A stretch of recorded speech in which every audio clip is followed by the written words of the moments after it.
여러분들 혹시 서서평 선교사라고 아시나요? 본명은 엘리자베스 요한나 쉐핑이라고 하는 사람인데 1912년 미국 남장로교 간호 선교사로 조선에 입국한 선교사입니다.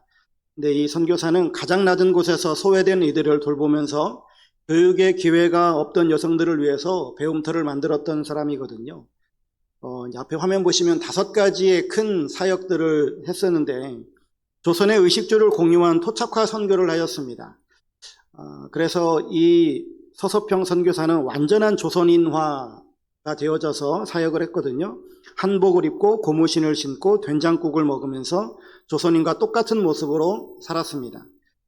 헌신적 나눔이 있었는데 선교부에서 받은 생활비 대부분을 빈민구제에 쓰고요. 정작 자신은 담요 반장을 덮고 자면서 영양실조로 죽었습니다. 두 번째는 한국보건의료 및 간호학의 기틀을 마련했는데 간호사 양성을 했습니다. 광주, 제중원 등에서 활동하며 한국 최초의 간호 교과서들을 번역했고 집필했습니다. 협회도 창립했는데 대한간호협회의 전신인 조선간호부회를 창립하고 10년간 회장으로 일하면서 국제간호협의회 가입을 추진했습니다. 세 번째는 여성교육과 인권신장 및 자립지원을 했거든요. 그래서 첫 번째로는 이일학교를 세웁니다. 배움이 기회가 없던 여성들을 위해서 이일학교를 세워서 문맹 퇴치와 복음 전파에 힘썼습니다. 두 번째는 이름 짓기 운동을 벌였고요. 이름 없이 옛날에는 큰년, 개똥엄마 이렇게 불렸던 조선 여성들에게 이름을 지어주고 한글을 가르쳤습니다. 세 번째로는 여성 자립 유도인데 광주 양림동에서 양잠업을 지도하고 제주도에서는 고사리 채취를 도와 여성들의 경제적 자립을 도왔습니다. 이렇게 여성들을 위해서 3가지의 큰 일들을 했죠. 네 번째로는 고아와 한센인의 어머니로 불렸던 선교사님인데 평생 독신으로 살면서도 버려진 고아 14명을 수양자녀로 입양해서 키우고요. 갈 곳 없는 과부 38명을 돌보았습니다. 그리고 한센인 구호와 행진도 벌였는데 일제의 한센인 격리 및 강제 거세 정책에 맞서서 1933년 한센인 50여 명을 이끌고 서울 조선 총독부까지 도보 행진을 하면서 상소를 올려서요. 소록도 갱생원, 현재로는 국립소록도 병원이거든요. 이 병원을 설립할 수 있는 배경을 만들었습니다. 마지막 순간까지의 그 사역인데 시신을 기증합니다. 최후의 순간까지 자신의 시신을 의학 연구용 회부 자료로 기증하라는 유언을 남겼고요. 그래서 이 서서평 선교사님은 시민사회장을 치르게 되어집니다. 1934년 소천했을 때 광주 최초의 시민사회장으로 장례가 치러졌으며 수많은 빈민과 여성들이 장례 행렬을 따르면서 통곡했다라고 합니다. 미국 장로회는 그녀를 가장 위대한 선교사 7인 중 한 명으로 선정하기도 했습니다. 서서평 선교사가 풍토병과 영양실조로 숨졌을 때 그녀의 침대맡에는 오직 보리밥 한 홉과 나누어 주고 남은 담요 반장이 전부였다고 합니다. 가구 하나 없는 방 벽에는 not success but service, 앞에 화면에 있는 것처럼 성공이 아니라 섬김이다 라고 하는 문구가 더 있었다고 합니다. 서서평 선교사는 1922년 광주의 여성들을 위한 성경학교인 이일학교를 설립해요. 이 광주 이일학교가 훗날 전주의 한예정 성경학교와 합쳐지면서 한일여자신학교가 되었고요. 이것이 오늘날의 한일장신대학교가 되어집니다. 한일장신대학교는 서서평 선교사가 이일학교를 세운 1922년을 기점으로 삼아서 2022년도에 개교 100주년을 성대하게 맞이했고, 그리고 한일장신도의 핵심 교육 이념이 바로 서서평 선교사가 이야기했던 성공이 아니라 섬김이다 라고 하는 내용이죠. 한일장신대학교가 신학교임에도 불구하고 이 학교는 사회복지학과가 강세거든요. 전북대학교라고 하는 국립대학교가 있고 거기에도 사회복지학과가 있는데, 근데 전라북도 내에서는 사실 전북대보다는 한일장신대학교 사회복지학과가 더 뿌리 깊게 자리하고 있고 폭넓게 사역하고 있는 그런 모습들을 봅니다. 바로 이런 섬김의 사역을 주로 하려고 하는 그런 학교 정신, 그리고 선교사님의 정신을 이어받은 것이겠죠. 앞장인 고린도전서 8장에서 우상의 제물을 먹는 문제를 다루면서 지식보다 사랑이 중요하다라고 하는 것을 바울이 강조했거든요. 그런데 이번 9장에 와서는 이제 바울은 자신을 예로 듭니다. 그러면서 바울은 사도로서 충분히 누릴 수 있는 어떤 권리가 있다. 생활비를 받을 권리도 있고 결혼할 권리도 있고 다른 사도들처럼 후원받을 권리도 있다. 그러나 나는 그 권리를 사용하지 않는다. 왜냐? 바로 복음 때문이다라고 하는 것을 이야기합니다. 바울이 자유가 없는 사람도 아니거든요. 누구보다도 자유로운 사람이고요. 그리고 뭐든지 혜택을 받을 수 있는 사람입니다. 그럼에도 불구하고 바울은 복음을 위해서 자신이 누려야 될 그런 모든 권리들을 제한하거든요. 오늘날 우리는 내 권리를 강조하는 시대를 살고 있잖아요. 내 권리가 중요한 이런 시대에 오늘 본문 고린도전서 9장은 우리에게 하나의 질문을 던집니다. 나는 복음을 위해 무엇을 포기할 수 있는가? 입니다. 오늘 이 본문의 내용을 가지고 세 가지의 관점에서 좀 살펴보려고 합니다. 첫 번째로는 권리 사용입니다. 나에게는 정당한 권리가 있다라고 하는 것이죠. 사도 바울은 고린도전서 9장 전반부에서 자신의 사도권을 매우 논리적이고 강력하게 변호합니다. 그는 1절에 보면 내가 자유인이 아니냐, 사도가 아니냐, 예수 우리 주를 보지 못하였느냐라고 묻습니다. 당시 고린도 교회 내부에서는 바울의 사도권을 강력하게 제기했거든요. 사도적 권위를 의도적으로 깎아내리려고 하는 그런 움직임이 있었고, 그리고 사도 바울을 비난하는 어떤 그런 현상들도 있었습니다. 그때 바울이 다른 사도들처럼 교회에서 생활비를 받지 않는다라고 하는 이런 트집을 잡기 시작한 겁니다. 이게 약점이 되었던 것이죠. 진짜 사도라면 당당하게 사례를 요구했을 텐데 바울은 진짜 사도가 아니니까 자신이 없으니까 자비량으로 선교하는 것 아니겠느냐라고 하는 이러한 비열한 논리를 펼친 것이죠. 이때 바울은 이에 대해서 조목조목 반박합니다. 그런 세 가지 일상적인 비유를 드는데, 첫째는 군인이 자기 비용으로 복무하는 법이 없다. 두 번째는 농부가 포도원을 재배하고 그 열매를 먹는 것은 당연하다. 세 번째, 목자가 양떼를 기르고 그 젖을 먹는 것은 상식이다라고 하는 겁니다. 또한 구약에 있는 율법 신명기 25장 4절을 인용하면서 모세의 율법에 곡식을 밟았더는 소에게 망을 씌우지 말라라고 하는 이 말씀을 인용하죠. 이것은 하나님께서 소를 걱정하시는 것이 아니라 복음 전하는 자들의 정당한 경제적 부양권을 확증하신 것이다라고 설명을 합니다. 오늘날 현대사회는 권리 주장의 시대이기도 하잖아요. 내 돈, 내 시간, 내 권리, 내 자존심을 조금이라도 침해당하면 참지 못하죠. 요즘에는 MZ 사원들은 회식조차도 내 시간인데 침해받는다라고 그걸 가지고 항의도 하고 그런 데잖아요. 한국 사회에서는 내 것, 내 돈, 내 산, 내 권리 이런 말들이 유행어가 된 지 오래입니다. 교회 안에서도 그런 움직임들이 있지 않을까요? 중직자가 되거나 교회에 헌금을 많이 하거나 신앙의 연수가 오래되면 나도 모르게 내 교회에서 내 목소리를 높이고 내 권리를 찾으려고 하는 이런 생각들이 고개를 들기도 합니다. 그런데 신앙이라고 하는 것은 내 권리를 찾는 것에서 우리는 한 걸음 더 나아가야 할 텐데요. 예수님은 권리가 없으셔서 십자가를 지신 것이 아니거든요. 권리가 있으셨지만 내려놓으셨습니다.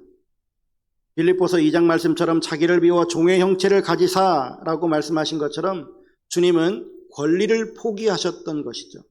그래서 우리가 구원받았습니다. 성경은 분명히 말하죠. 여러분들에게는 권리가 있습니다. 당연히 권리가 있죠.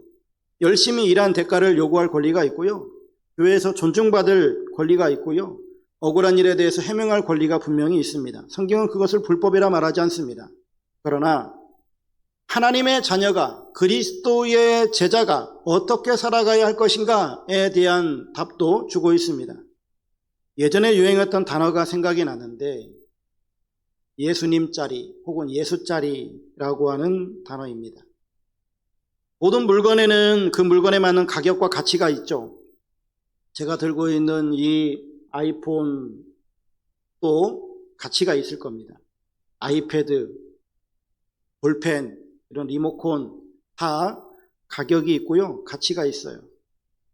만약 물건의 경우처럼 이러한 것들을 가격으로 매겨진다면 나라고 하는 사람은 얼마짜리일까?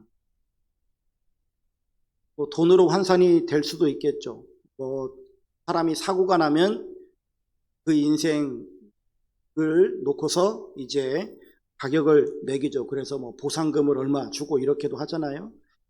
유명한 연예인이나 스포츠 스타들을 보면은 몸값이 수십억, 수백억, 어떤 사람은 수천억까지 가기도 합니다. 그런데 나는 과연 얼마나 할까요? 여러분은 유명한 연예인이나 스포츠 스타들보다 비싸십니까? 그런가요? 근데 우리는 얼마짜리인가? 우리는 예수님짜리입니다. 예수님이 나를 대신해서 죽으시고 나를 사셨어요. 우리의 몸값은 예수님짜리란 말이거든요. 결국 그렇다면 우리는 예수님짜리처럼 살아가야 하지 않겠습니까? 프로 선수가 수백억, 수십억을 받으면 그 몸값을 해야 되는 거잖아요. 마찬가지로 우리가 예수님짜리라고 한다면 예수님짜리 인생을 살아가야 하지 않겠습니까? 내가 누려야 할 당연한 권리를 누리고 살아가는 것 당연하죠. 그런데 여기서 우리는 한 발자국 더 나아가서 주님이 우리들에게 원하시는 삶은 무엇인가를 고민해 봐야 됩니다. 즉 예수님께서 우리에게 원하시는 당연한 권리적 그런 인생 말고 한 차원 더 높은 주님께서 원하시는 높은 영성의 그런 인생으로 나아가야 하겠죠. 사랑하는 우리 만화교회 성도 여러분, 우리는 대접받는 그런 군림자가 아니라 섬기는 종이 되어야 할 줄로 믿습니다. 세상의 가치관에서는요, 나의 권리가 중요해요. 그 권리를 주장하고 누려야 되죠. 그래서 갑의 위치에 서야 한다라고 이야기들을 합니다. 근데 복음은 나의 권리가 있음에도 불구하고 복음을 위해서 내 권리를 자발적으로 포기하는 복음적 혹은 복음의 을의 위치에 설 줄 알아야 된다라고 하는 겁니다. 여러분은 자발적으로 을의 위치로 가실 수 있겠습니까? 이 두 번째 내용인데요. 복음을 위한 포기의 영성입니다. 복음은 기꺼이 손해를 감수한다라고 하는 것이죠. 12절부터 18절에 나와 있는 그런 내용들인데 바울은 12절 하반절에서 핵심이 되는 위대한 반전을 선언합니다. 그러나 우리가 이 권리를 쓰지 아니하고 범사에 참는 것은 그리스도의 복음에 아무 장애가 없게 하려 함이로다. 바울에게는 권리가 없어서 안 쓴 것이 아니라 차고 넘치도록 있지만 스스로 쓰지 않기로 결정했다라고 하는 겁니다. 왜냐하면 복음에 방해가 되지 않게 하려고 말입니다.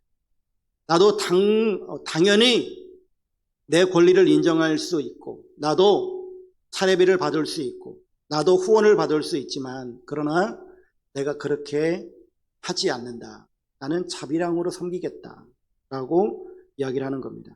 그러면서 16절에 내가 복음을 전할지라도 자랑할 것이 없음은 내가 부득불할 일입니다.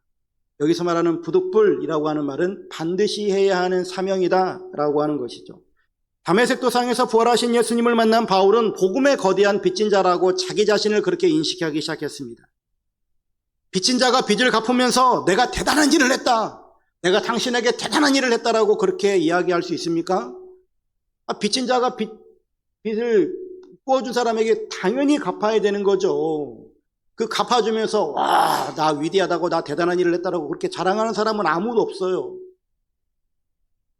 빚을 갚으면서 고맙습니다, 고맙습니다라고 하면서 머리를 조아리죠. 이게 복음의 빚을 진 사람의 태도다라고 하는 거예요. 바울은 이러한 내가 이렇게 복음을 전하는 것, 내가 자비량으로 갚는 것은 당연히 내가 해야 되는 책임이다 라고 하는 거예요. 그러면서 그는 복음을 전하면서 아무런 대가를 받지 않는 것, 즉 자신의 권리를 포기하는 행위 자체가 자신의 상이라고 고백을 합니다. 그런즉 내 상이 무엇이냐? 내가 복음을 전할 때 값없이 전하고 복음으로 말미암아 내게 있는 권리를 다 쓰지 아니하는 이것이로다. 여러분, 바울에게는 권리 포기가 고통이 아니고 기쁨이었고 상급이었다라고 하는 겁니다. 여러분, 이 말씀이 이해가 되십니까? 내가 내 권리를 주장하지 아니하고 권리를 포기하는 것이 나의 기쁨이고 이것이 나의 상급이다 라고 하는 거예요. 포기의 영성이라고 하는 것은 단순히 안 하는 것이 아닙니다.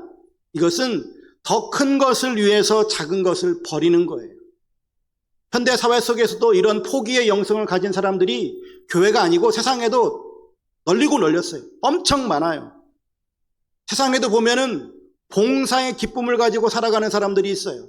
내 몸을 희생하고 내 돈을 써가면서 봉사하는 사람들, 주변을 청소하고 겨울이 되면 연탄 봉사를 하고 또 내 돈을 나누어 줘가면서 봉사하는 사람들, 그러면서도 얼굴에는 미소가 띄고 기쁨이 넘치고 그 땀을 흘리고 옷을 벌어가면서 그런 일들을 함에도 불구하고 기뻐하는 사람들, 교회가 아니라 세상 속에 더 많아요.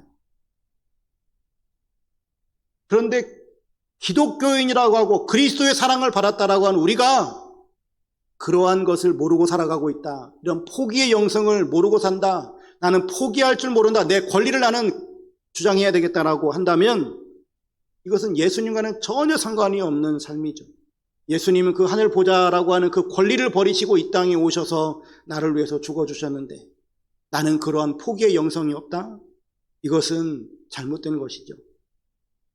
여러분, 하나님께서 우리들에게 복음이 주는 영광, 또 하나님 나라의 기쁨이라고 하는 것들을 성경을 통해서 우리들에게 말씀해 주십니다.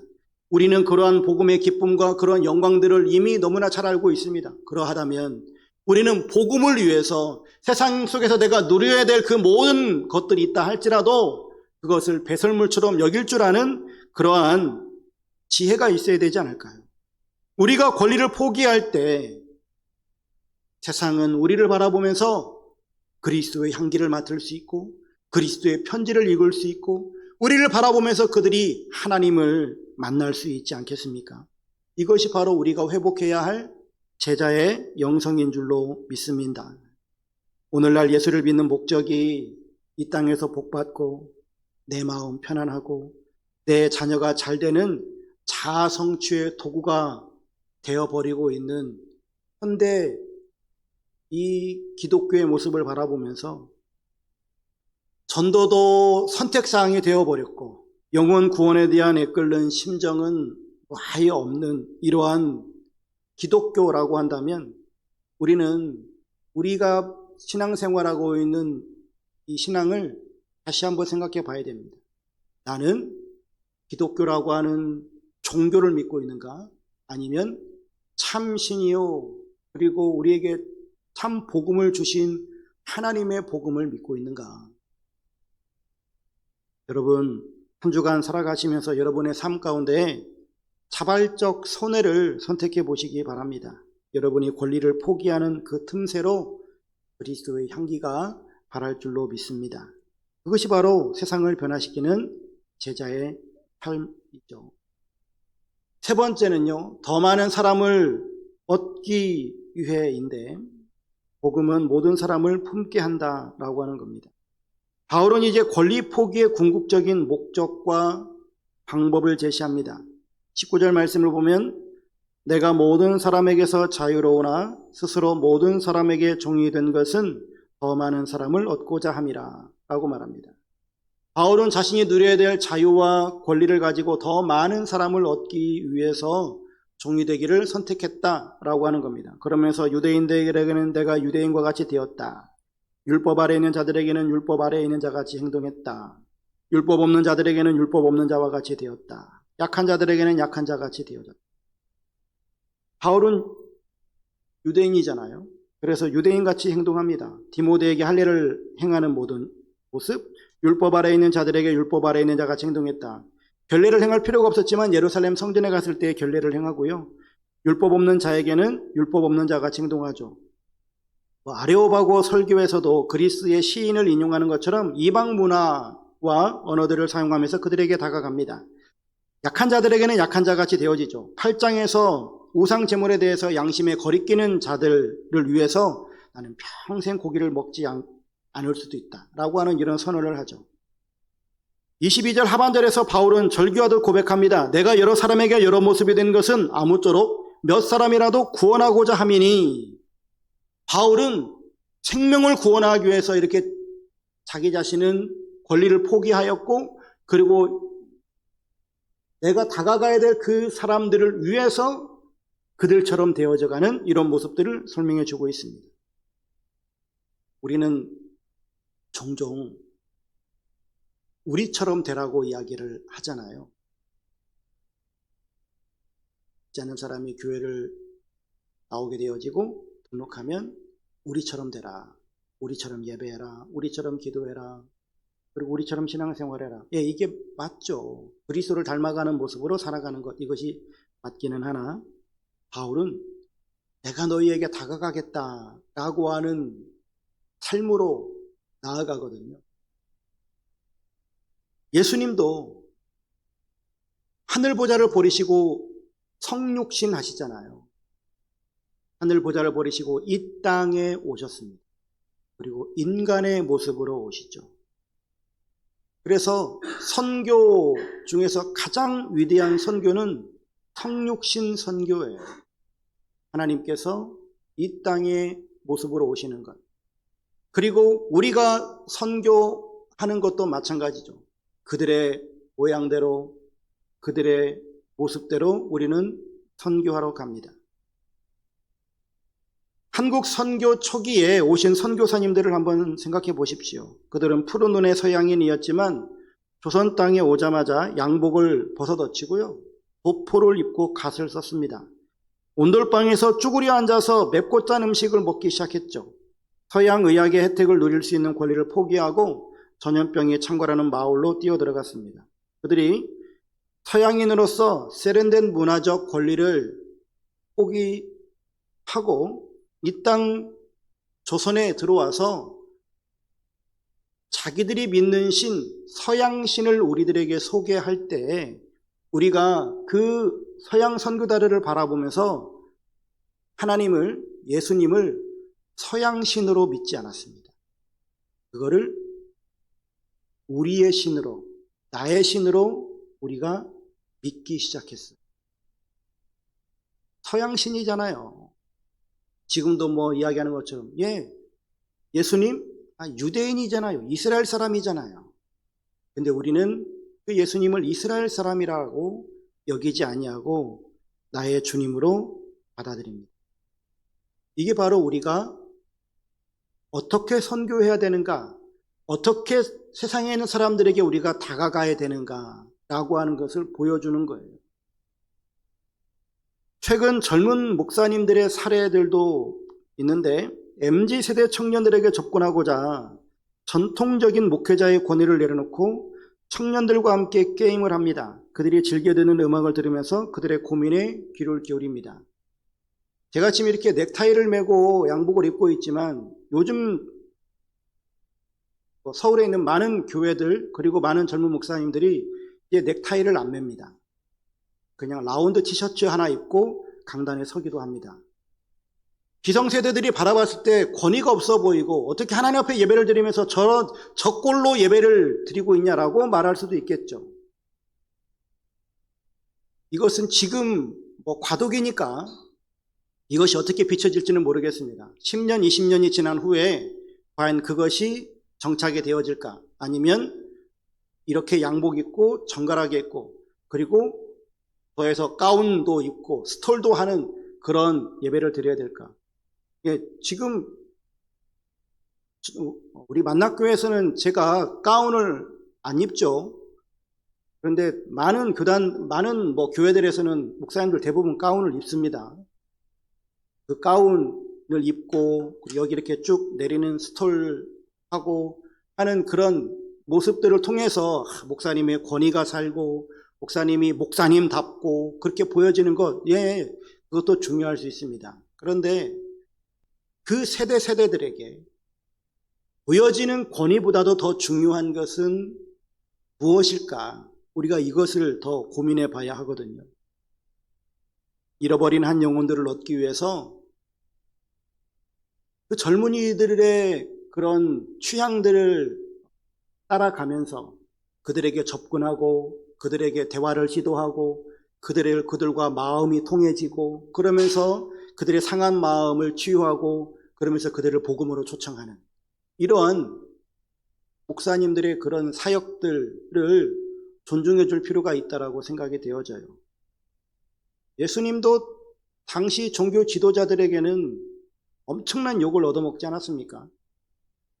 예수님이 그 유대 땅에 오시면서 그 유대인들을 구원하시기 위해서 이 땅에 오셨다라고 한다면 그 종교 지도자들처럼 해서 그들에게 다가가야 했을 텐데, 근데 예수님은 그런 모습이 아니었거든요. 예수님은 세리와 죄인들의 친구로 이 땅에 오셨습니다. 그리고 그런 비난도 받으셨어요.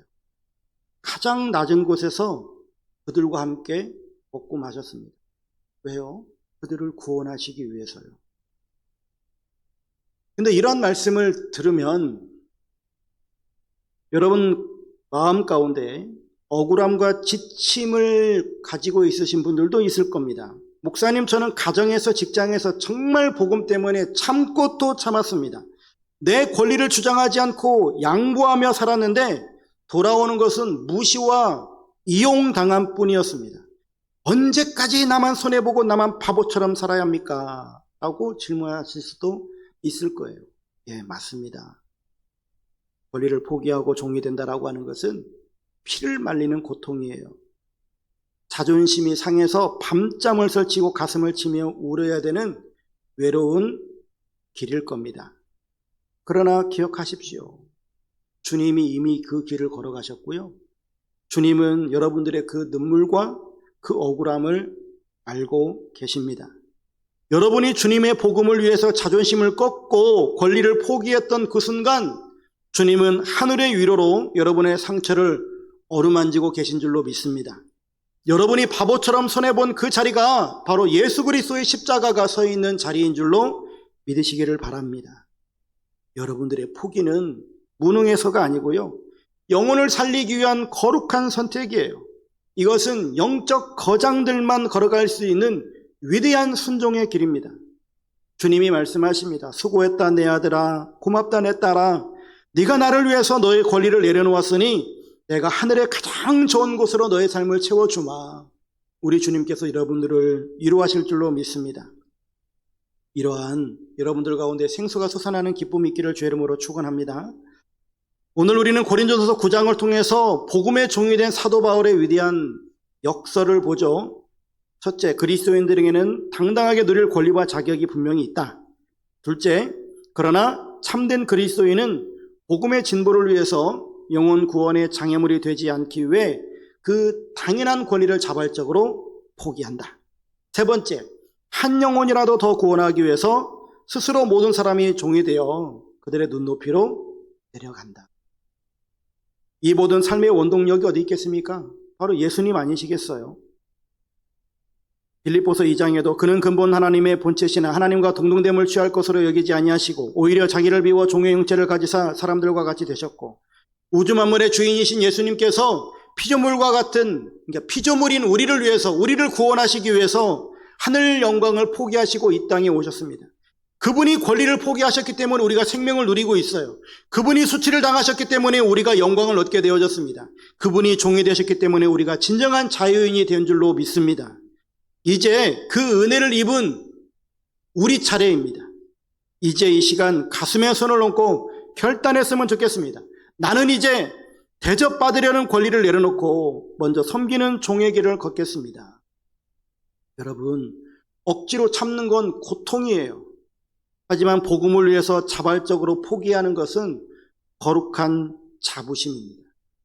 예수님이 나를 위해서 하늘 보좌의 권리를 버리고 십자가에서 목숨을 버려서 나를 사셨는데 그 예수님짜리 인생인 우리가 무엇이 아까워서 움켜쥐고 있겠습니까? 내가 죽으면 우리의 가정이 살아날 겁니다.